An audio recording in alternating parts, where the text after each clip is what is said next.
que en ese periodo de desorden, que hemos hablado de que el Estado carece de facultades, es cuando coincide con hechos de represión irregular en zona republicana.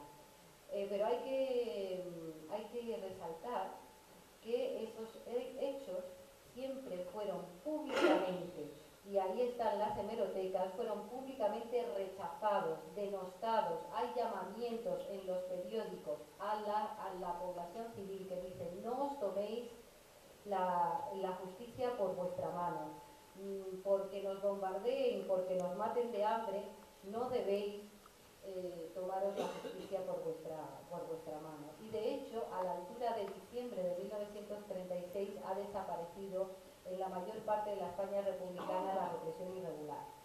Y quiero decir esto porque voy a acudir a algo tan común como estoy harta de una artimaña que todavía, artimaña propagandística que nace de la transición, que es la equiparación de ambos bandos. No se debe equiparar, nunca tuvo igualdad la represión republicana que hay en zona republicana es de abajo arriba, es una represión sin control durante esos primeros, diríamos, como muchos 6 meses de guerra, y luego se logra controlar, y además se denuncia y se corrige, se denuncia públicamente y se logra corregir.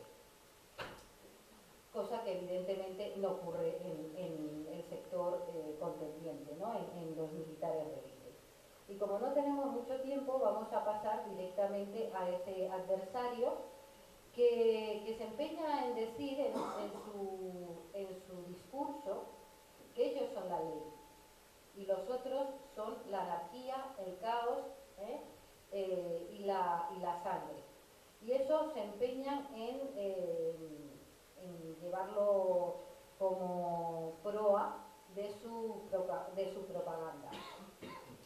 Luego, a partir de marzo del 39, el ya Estado franquista, que ha tomado el poder en todo el territorio español, pues lo que hace es llevar adelante una política de grave y de fuerte represión, de tal manera que si tomamos las estadísticas de 1940, España con 26 millones de habitantes tiene 288.000 presos políticos.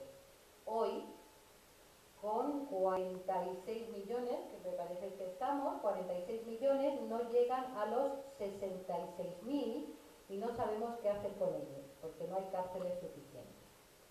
Esto nos da la medida que centenares de edificios infectos por toda España son habilitados como cárceles. En el caso de Madrid, pues, por ejemplo, colegios religiosos que la Iglesia Católica presta muy amablemente para esa función, y a cambio el Estado le va a pagar un alquiler. Le va a pagar un alquiler por estos inmuebles religiosos que se prestan para cárceles. Aún hoy, muchos de ellos subsisten y han vuelto a ser colegios religiosos. Sobre esa masa de presos, yo diría que el castigo que se les inflige, el menor de ellos es el estar encerrados, porque el mayor, o uno de los mayores, es el hacinamiento. Es decir, y esto José Luis va a contar un ejemplo muy claro, el hacinamiento de miles de personas en locales muy pequeños, donde estaban estabulados como vacas, y en condiciones penosas. No había una Unión Europea que llamase la atención, ¿no?, por el hacinamiento. No había condiciones de limpieza, con lo cual a la penalidad del encierro se añadía, por ejemplo, la suciedad, y cuando uno está sucio se siente mal, se siente indigno, y era otra penalidad, la falta de comida. Ay del preso que no tuviera familia, ay del preso. Existía lógicamente la solidaridad, pero a veces no había, con la miseria que había en la posguerra. Y luego también a eso se añadía la falta de medicamentos. Un ejemplo claro de ello es Miguel Hernández. Miguel Hernández, que este año se conmemora su centenario, el centenario de su nacimiento, pues Miguel Hernández, claro, va abocado de una manera vertiginosa a la muerte porque, como se sabe, estaba enfermo de tuberculosis, no había medicamentos y si uno va a un epistolario que se publicó en los años de la transición de las cartas que él escribía a Josefina Manresa, su mujer, pues la verdad es que es un epistolario devastador porque le está diciendo Josefina, consígueme para la infección, consígueme, y claro, no lo consigue, no consigue la cantidad suficiente. Y además, algo que también forma parte de las estrategias de reeducación teóricamente de los oponentes reales o supuestos al régimen, en este caso real. Que era el hecho de, en el caso de Miguel Hernández, retrasar su traslado a los sanatorios antituberculosos penitenciarios que existían como una manera de doblegarle. Había el sanatorio de Portaceli en Valencia, que le hubiera venido muy bien por varias razones, y sin embargo esto es motivo de coacción sobre Miguel Hernández y sobre su familia, diciendo, pero no se somete públicamente, no abjura de sus ideas, no, pues entonces que espere. Nosotros no tenemos prisa, él sí. Y luego es parte de los mecanismos de coacción que se hacían sobre todos los presos y más sobre aquellos que, como Miguel Hernández, era un hombre destacado, ¿no? Había sido un hombre destacado durante la República y durante la guerra, y entonces era más interesante para la propaganda franquista poder presentarle en las fotos y diciendo, ¿veis? Mira lo que ha hecho Miguel Hernández. ¿Veis? Él ha jurado los principios del llamado movimiento nacional. Él ahora nos apoya. ¿A qué esperáis? Entonces, como no lograron eso de Miguel Hernández, retrasaron esa vía, ¿no?, para su recuperación y entonces, por el contrario, le llevaban pues en el conocido como turismo carcelario, que por cierto es un término contradictorio, que intenta explicar lo que se hacía con los presos políticos, que era llevarles de una punta a otra de España en vagones de ganado para desvincularles de sus familias, para dificultar ese apoyo de las familias y también la reconstrucción de lazos políticos. Con lo cual, bueno, pues a Miguel Hernández se le manda, por ejemplo, a Ocaña, a Palencia, sitios muy adecuados, como uno puede imaginar, por la climatología para su enfermedad.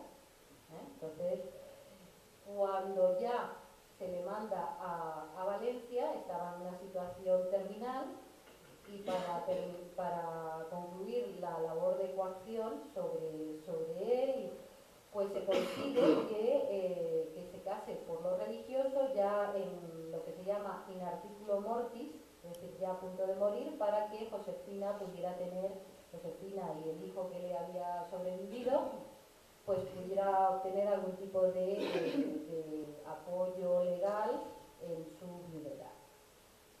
Y esto es solamente un aspecto más realmente de lo que sufrían los presos con la represión, ¿no?